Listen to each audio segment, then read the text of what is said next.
வந்து சாரியோட ப்ளவுஸ்லேயே தைக்காதீங்க. பார்த்தீங்களா, நம்ம ஒரு ட்ரிப் போட்டதுக்கப்புறம் இப்படி சுருக்கான மாதிரி ஏன்னா நிற்க நேரம் இல்லை எங்களுக்கு, அதனால பறிக்கிறதுக்கு நேரம் இல்லை. தண்ணி பாருங்க 2 டம்ளர் பக்கமாக வச்சோம், நல்லா கொதிச்சு சுண்டிருச்சு அப்படியே. அதுக்கப்புறம் பிஸ்கெட்டு எல்லாத்தையும் எடுத்துட்டா. ஆனால் இப்போதைக்கு எடுத்து சாப்பிடக்கூடாது, நல்லா தான் இருக்குது. அவங்க வந்து கொடுத்த ரிட்டன் கிஃப்ட் இதுதாங்க, நான் காட்டுறவங்களுக்கு. நல்லா எல்லாருக்கும் வணக்கம். இது நம்ம காக்கை கூட்டம். இன்றைக்கி வந்து மும்மரமாக ஒரு வேலை நடக்குது. அது என்ன அப்படின்னாக்கா, நம்ம வீட்டுக்கு முன்னாடி இருக்கிற மரத்தில் இருக்கிற காயை வந்து பறிக்கிறோம், மாங்காயை. ஏன்னா பாதி காய் வந்து நம்ம அனில் சாரே சாப்பிட்டாரு. பறிச்சு வச்சுட்டாங்களா எடுக்குது ஒரு கூட காயை பாருங்களேன். டெய்லிக்கும் ஒரு 10 காயாவது அவங்க சாப்பிட்டு கீழே போட்டுருவாங்க. மரம் ஃபுல்லாக காயை வந்து அவங்க தான் முதல்ல சாப்பிட்டு முடித்தாங்க.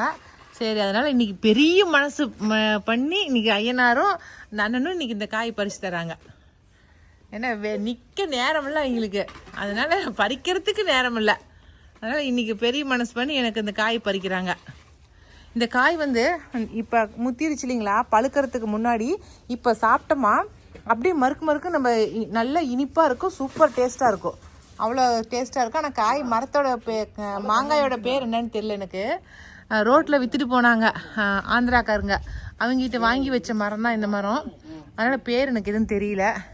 காயை காட்டுறேன். ஆனால் நல்லா மறுக்குன்னு இருக்குதுங்க காய், சூப்பராக இருக்குது.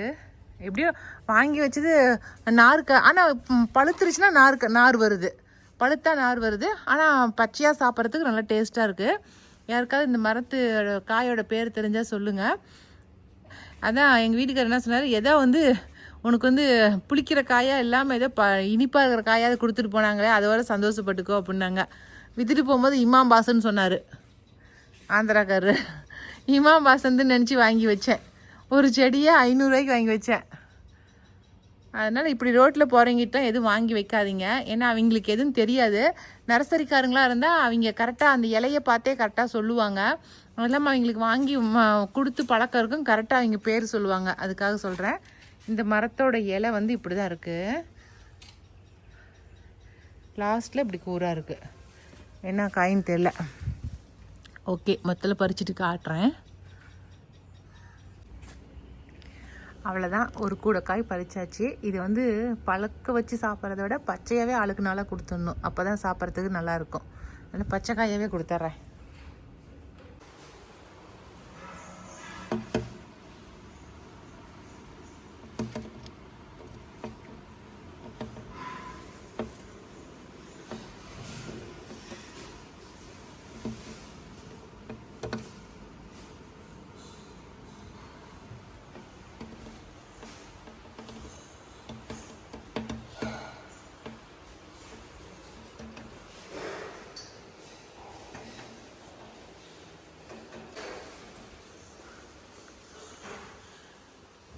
இன்னைக்கு சாமி ரூமில் சாமிக்கு வந்து ரொம்ப நிறைய பூ வச்சுருக்கோம், பார்க்கவே அழகாக இருக்குது. அப்படியே நிறைய செம்பருத்தி பூ வைக்கும். இப்போ தான் நிறைய கலர் கலராக பூக்குது இல்லைங்களா, சூப்பராக இருக்குது. சரி, இன்னைக்கு போய் நம்ம கம்பு பிஸ்கெட் செய்யலாம். நிஷா மேடம் கம்பு பிஸ்கெட் இன்றைக்கி செய்ய போகிறாங்க. அதை வந்து எப்படி செய்கிறாங்கிறத நான் பார்க்க போகிறேன். நிஷா ரெடியா? பொருள் எடுத்து வச்சுருக்கேன். எல்லா பொருளையும் எடுத்து வச்சுட்டுருக்குறியா? மெஷர்மெண்ட் பண்ணிகிட்ருக்க? எஸ். ஓகே, சரி. அவ்வளோதான், எல்லாமே இப்போ எடுத்து வச்சுட்டா வினிஷா. இப்போ என்ன அளவில் எடுத்து வச்சுருக்கா அப்படிங்கிறத இப்போ நம்ம பார்த்துடலாம், கேட்டுடலாம். ஓகே. இப்போ வந்து நம்ம கம்பு பிஸ்கெட்டுங்கிறதுனால கம்பு தான் அதிகமாக எடுத்திருக்கோம். கம்பு வந்துட்டு 120 கிராம் எடுத்திருக்கிறோம். இது கம்பு மாவு. ஆமாம். ஓகே. அதுக்கப்புறம் அது கூட வந்துட்டு கொஞ்சமாக கோதுமை மாவு வந்துட்டு ஒரு 14 கிராம் எடுத்திருக்கிறோம். அப்புறம் வெல்லம் வந்துட்டு ஒரு 75 கிராம் எடுத்திருக்கிறோம். அப்புறம் பட்டர் ஒரு 70 கிராம் எடுத்திருக்கிறோம். பால் வந்துட்டு கொஞ்சம் கடைசியா தேவையான அளவுக்கு வந்து நம்ம வரலன்னா அதுக்காக ஒரு 2 ஸ்பூன் எடுத்து வச்சுக்கலாம். ஆமா. அதுக்கப்புறம் ஒரு 1/2 டீஸ்பூன் பேக்கிங் பவுடர், ஒரு கொஞ்சமா உப்பு. இந்த கோதுமை மாவு மட்டும் ஏன் வந்து 14 கிராமுங்கிற, ஒரு 2 ஸ்பூனு 1 ஸ்பூனு அப்படி கணக்கா? 2 ஸ்பூன். அப்போ 2 ஸ்பூன் டேபிள் ஸ்பூன். ஒரு நாங்களாம் வெயிட் ஒரு டேபிள் ஸ்பூன் வந்துட்டு 7 கிராம் வரும். அப்ப 2 டேபிள் ஸ்பூன். அப்படி சொன்னீங்கன்னா கரெக்டா இருக்கும். எங்களுக்கு இந்த கிராம்னு சொன்னீங்கன்னா நாங்க வெயிட் வச்சே பார்த்துட்டு போறோம். சரி, அப்படி பார்த்தா உங்களுக்கு இது 1 கப்பு, இது 1/2 கப்பு, இது 1/2 கப்பு, இது வந்துட்டு 2 ஸ்பூன், இது 2 ஸ்பூன், இது கொஞ்சமா, இது கொஞ்சமா. இப்படி சொல்ல, அப்பதான் எனக்கு இதுக்கெல்லாம் புரியும். ஆக்சுவலா கிராம் கணக்குல செஞ்சாதான் டேஸ்ட் கரெக்டான அளவு எந்த டைம் பண்ணாலும் வரும். அதுக்காக கிராம்ல சொல்றோம் பேக்கர்ஸ்க்காக. ஓ சரி, அது கிராம்லயும் சொல்லிக்கோ, எங்களை மாதிரி இருக்கிறவங்களுக்கு கப்லயும் சொல்லிக்கோ. ஓகேவா? சரி, இப்போ 2லயும் சொல்லியாச்சு. இப்போ இது எப்படி கலக்க போற? ஒண்ணும் இல்ல, பட்டரை எடுத்து இதுக்குள்ளார போட்டு இதை நல்லா கலக்கிட்டு அதுக்கப்புறம் ட்ரை ஃபர்ஸ்ட் வந்து பட்டரையும் வெல்லத்தையும் ஒண்ணா கலக்கிட்டு அதுக்கப்புறம் மித்தது எல்லாத்தையுமே ஆட் பண்ண முடிஞ்சிருச்சு. ஓகே, ஸ்டார்ட் பண்றியா? எஸ். அது வந்து ரெடி பண்றதுக்குள்ள இந்த ஓவனை வந்து நம்ம ஒரு 10 மினிட்ஸ் வந்து ஃப்ரீ ஹீட் பண்ணிக்கலாம். இன்னைக்கு நான் குடிக்கிற டீ வந்து காட்டிடுறேன். அப்படியே என்னென்ன போட்டிருக்கிறது இல்லைக்கா? நான் சொன்ன இந்த 3 இலையும் போட்டியா? போட்டா திலகா. என்னன்னாக்கா லெமன் கிராஸ் ஃபர்ஸ்ட் கொஞ்சம் லெமன் கிராஸ் இப்போ வந்து கட் பண்ணி விடுறா. அது கூட துளசி கொஞ்சம், அதுக்கப்புறம் பெப்பர்மெண்ட் இலைகள் இருக்கு இல்லைங்களா, அது கொஞ்சம். இது 3 தான் போட சொல்லியிருக்கேன். அது 3 போட்டு இன்னைக்கு கொதிக்க வச்சு குடிச்சிடலாம் அப்படின்ட்டு. ஒரு 3லேருந்து 4 மணிக்குள்ள இந்த மாதிரி டீ, ஏதாவது ஒரு டீ, ஏதோ ஒரு தலைகளை போட்டு கொதிக்க வச்சு குடிச்சிக்கிறது நான். அதில் இன்னைக்கு வந்து அந்த பெப்பர்மெண்ட் லீஃபு, லெமன் கிராஸு, அதுக்கப்புறம் கருந்துளசி. ஓகேப்பா, ஸ்டார்ட் பண்ணிடலாம். இந்த பட்டர் கூட வந்து நாட்டு சர்க்கரையை எடுத்து போட்டால் அதை கலக்கிடுங்க. உண்மையாலுமே இந்த பிஸ்கெட் ரொம்ப நல்லா இருந்துச்சுங்க. ஸ்கூலுக்கு வந்து இந்த மாதிரி பிஸ்கெட் செஞ்சு நம்ம பாக்ஸில் போட்டு வச்சுட்டு அப்பப்போ கொடுத்து விட்டோமா இதுவே சாப்பிட்டுக்குவாங்க. ஏன்னா இந்த ஸ்வீட்டு சாப்பிட்ணும் அப்படிங்கிற ஆசைக்கு தானே பிஸ்கெட் வாங்கி சாப்பிடுதுங்க குழந்தைங்க. அதுக்கு இந்த மாதிரி கோதுமை பிஸ்கெட்டு, கம்பு பிஸ்கெட்டு, ராகி பிஸ்கெட்டு இதெல்லாம் நம்ம செஞ்சு கொடுத்தோமா இதை சாப்பிட்டாங்கன்னாவே அந்த பிஸ்கெட் கேட்க மாட்டாங்க. ஏன் வினிஷா? ஆமா, அடுத்து கம்பு ஆட் பண்ணிக்கலாம்.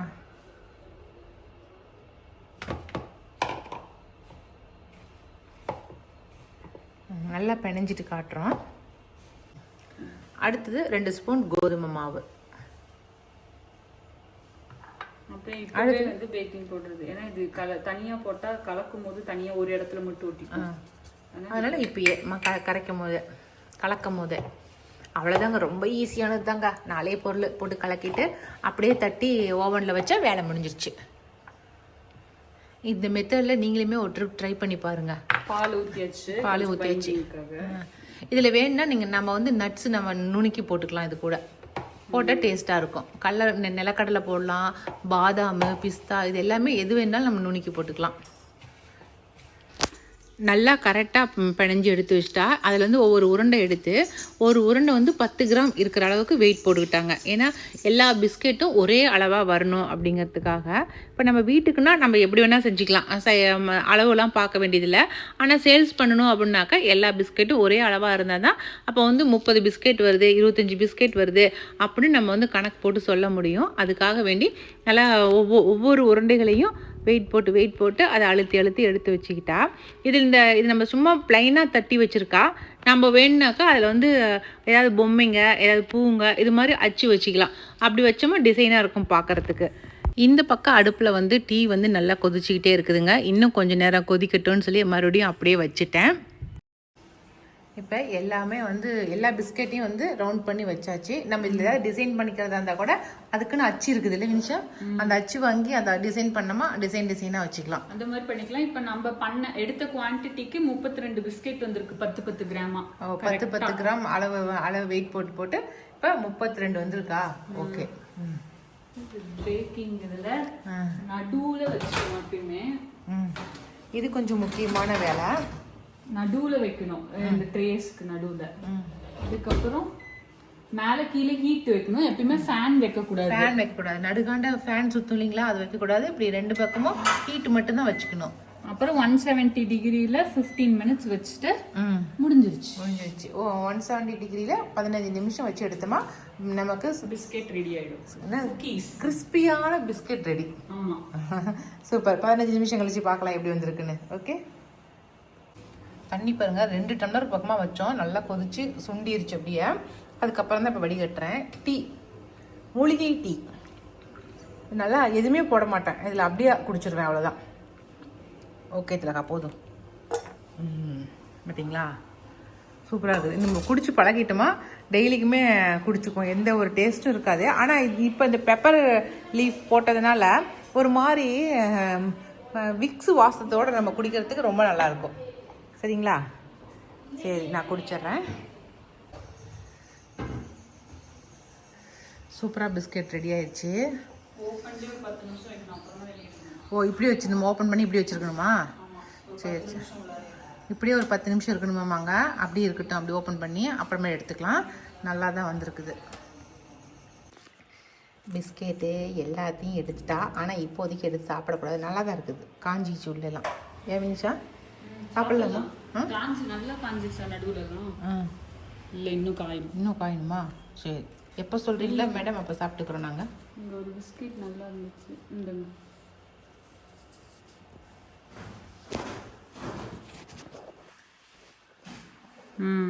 சூப்பராக இருக்குது.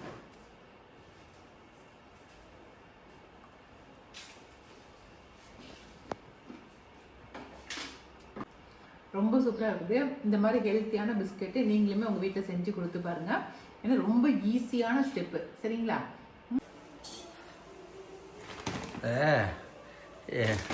இங்கே நேச்சரில் மாங்காய் ஃபுல்லாக சாப்பிட்டுட்டு அந்த மாங்காய் மண்ணாதன்னு பேர் வச்சுருவாங்க. அந்த மாதிரி என்ன மாங்காய் கடை போட்டு உட்காந்துட்டு இருக்கிறியப்பா. மாங்காய் இப்போ தான் பறிச்சு கொடுத்தாங்க.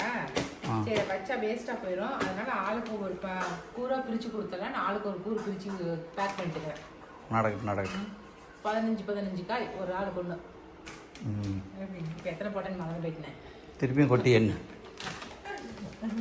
2, 4, 6, 8, 10 காய் இது. காய் நல்லா டேஸ்டாக இருக்குது. அதனால் பழுக்க வச்சு சாப்பிட்றதோட பச்சையாகவே சாப்பிட்டுட்டு திலகா விட்டு பிள்ளைங்களாம் பச்சை மாங்காயே சாப்பிட்ருதுங்களாம். திலகா, அதனால் பச்சை காயே கொடுத்து விட்டோமா அவங்க அது வெள்ளரிக்காய் சாப்பிட்ற மாதிரி நல்லா மறுக்குன்னு இருக்குது. அப்படியே சாப்பிட்டுட்டோம். திலகா வச்சாங்க, திலகாவுக்கு ஒன்று, பிரியாளுக்கு ஒன்று, தங்கத்துக்கு ஒன்று, ஐநாருக்கு ஒன்று, இன்னும் பெரியருக்கு ஒன்று போடணும்.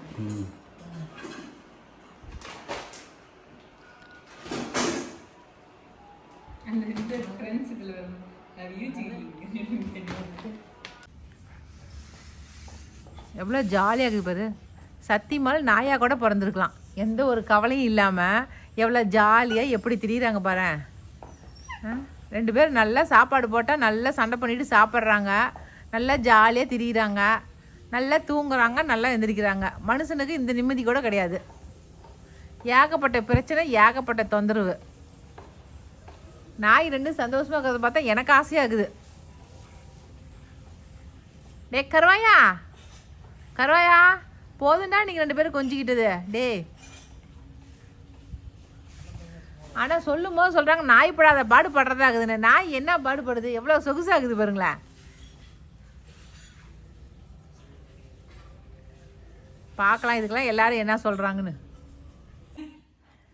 இன்றைக்கி நான் ஒரு வளகாப்புக்கு தான் போகலான்னு சொல்லிட்டு அதுக்கு தான் இந்த சாரீ எடுத்து வச்சுருக்கேன். இதுவும் நம்ம தறி சாரீ தாங்க. இதெல்லாம் எப்போவோ வாங்கின சாரீங்க, எடுத்து வச்ச சாரீங்க. இதனால் பீச் கலருக்கு நல்லா பிங்க் கலர் பார்டர் இது. இந்த சாரீ நான் கட்டிட்டு உங்களுக்கு காட்டுறேன். இது எதுக்கு நான் காட்டுறேன் அப்படின்னாக்கா, இதில் ஒர்க்கு ரொம்ப சூப்பராக பண்ணியிருப்பேன் இதில். ஆனால் அப்போலாம் ஒரு சாரியோடைய ப்ளவுஸ்லேயே தைச்சிட்டேன் நான். ஆனால் இப்போலாம் நான் தனியாக சில்க் காட்டன் ப்ளவுஸ் எடுத்து இந்த மாதிரி இப்போ தனியாக தைச்சிக்கிறேன். எப்போவுமே சாரியோட ப்ளவுஸ்லேயே தைக்காதீங்க. பார்த்தீங்களா, நம்ம ஒரு ட்ரிப் போட்டதுக்கப்புறம் இப்படி சுருக்கான மாதிரி ஆயிடுது. இது தேய்ச்சி தான் கட்டணும். தேய்க்கிறத பற்றி இல்லை, இந்த கையில் ஆம்கோல்கிட்ட வேர்வை பட்டுச்சுன்னா நமக்கு மறுபடியும் கட்டுறதுக்கு சங்கடமாக போயிடும், அது துவைக்கவும் முடியாது. அதனால் நான் சொல்கிறேன், இதுக்கு உள்ள ஒரு பேட்ச் ஒன்று கொடுக்கணும், இது மாதிரி ஏதாவது ஒன்று செப்பரேட்டாக செய்யணும். ஆனால் நம்ம சில்க் காட்டனில் தைச்சோமாக்கா ஒரு ட்ரிப் அலாசி போட்டோமா கூட ஒன்றுமே ஆகாது. அதனால தான் சொல்கிறேன். இப்போ தைக்கிற சாரீஸில் எல்லாத்துக்குமே ப்ளவுஸ் தனியாக எடுத்து தான் தைச்சிட்ருக்கேன். இதுக்கு இந்த மாதிரி டிசைன் கொடுத்து நான் தைச்சேன். நான் கட்டிட்டு காட்டுறேன் உங்களுக்கு. இந்த சாரீக்கு எத்தனை வயசுமா? இந்த சாரீக்கா ஒரு 10 வருஷத்துக்கு மேலே இருக்கும். ஓகே, கட்டலாமா?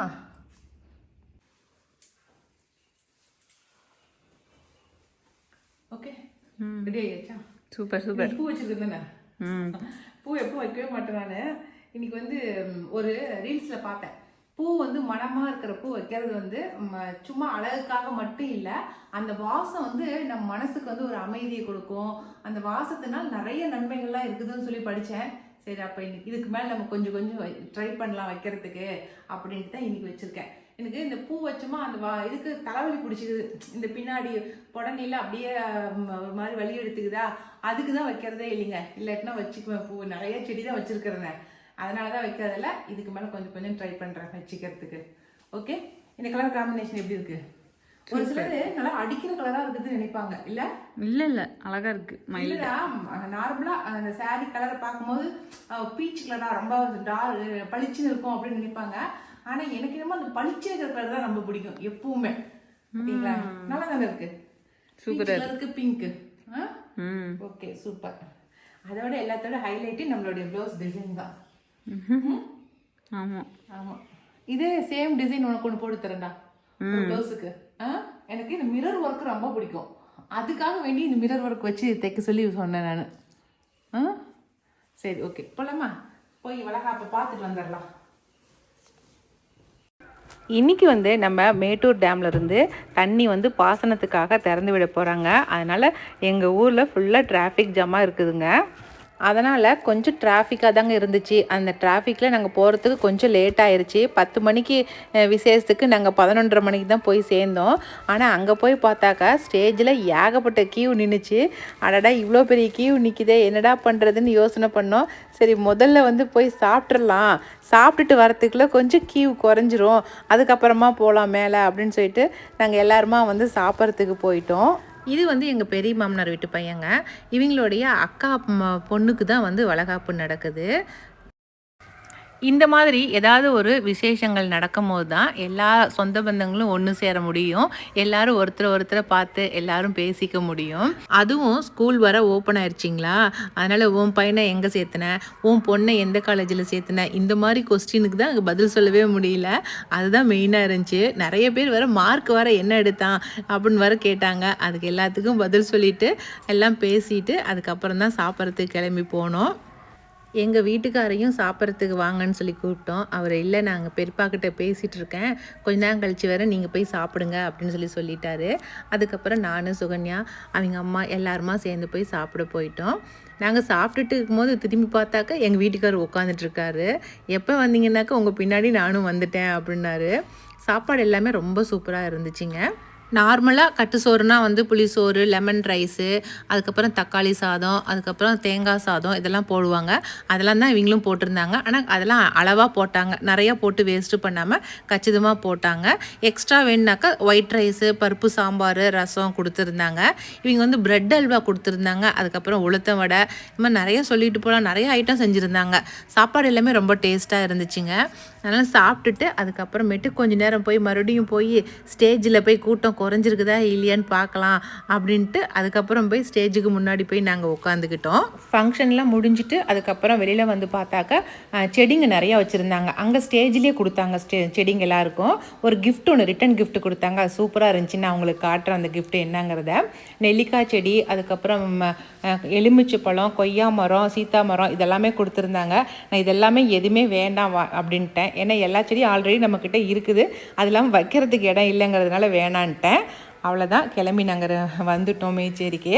ஆனால் வர வழியில் வந்து தலைவலி பிடிச்சிச்சு இந்த பூவை வச்ச உடனே. அதனால் தயவு செஞ்சு எங்கேயாவது நிறுத்துங்க, நல்லா சூடாக காஃபி குடிக்கலாம் அப்படின்னு சொல்லி கேட்டேன். அதனால் வர வழியில் தான் நமக்கு இருக்குதே அமோகங்க ஹோட்டலு, அதனால் அமோகத்தில் போய் அமோகமாக காஃபி குடித்தோம். காஃபி எல்லாம் ரொம்ப சூப்பராக இருந்துச்சுங்க. ஆனால் வந்து அந்த பித்தளை கப்பன் சாசரில் கொடுக்கறத விட ஒரு சில்வர் கப்பன் சாசரில் கொடுத்தாங்கன்னாவே சூப்பராக இருக்கும். இது வந்து அந்த ஹோட்டல் கடைக்கார்ட்ட தான் சொல்லணும். ஏன்னா அந்த பித்தளையில் கொடுக்கும்போது அந்த கப்பு சாசரே வந்து நல்லா சூடாக இருக்குதுங்க டம்ளரு. அந்த டம்ளரை 2 ஆற்றி சூடாக அந்த டம்ளரை ஆற வைக்கிறதுக்குள்ளே உள்ளே இருக்கிற காஃபி வந்து ஆறி போயிடுது. இது என்னோட கருத்து, அது அவங்ககிட்ட சொல்லணும் அப்படின்னு நினச்சிட்டு இருக்கேன். அடுத்த ட்ரிப் போனால் கட்டாயமாக சொல்லணும். வரங்கண்ண